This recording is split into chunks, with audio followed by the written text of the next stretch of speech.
ভাতের সাথে খাওয়ার জন্য দারুণ স্বাদের আম কাসুন্দি চিংড়ি বানানোর জন্য সবার প্রথমে মিক্সিং জারে কাঁচা আম খোসা ছাড়িয়ে কুচি কুচি করে কেটে নিয়ে নিতে হবে। তার মধ্যে দিয়েছি পোস্ত, কালো সর্ষে, কিছুটা পরিমাণে কাঁচা লঙ্কা, ওপর থেকে দেব নুন, কিছুটা জল দিয়ে একটা স্মুথ পেস্ট তৈরি করে নেব। তারপরে ফ্রাইং প্যানে সর্ষের তেল গরম করে তার মধ্যে সর্ষে আর কারি পাতা ফোড়ন দিয়ে ওই যে মিক্সিংটা বানালাম সেটা দিয়ে দিতে হবে।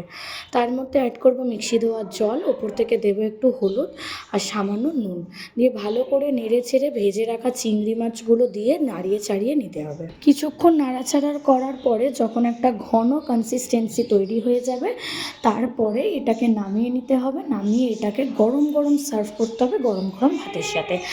গরমকালে ভাতের সাথে একটা টকের আইটেম তো আমাদের লাগেই, আর যদি হয় এরকম স্বাদের কাঁচা আমের কাসুন্দি, তার সাথে চিংড়ি মাছ, খাওয়াটা একেবারে জমে যাবে।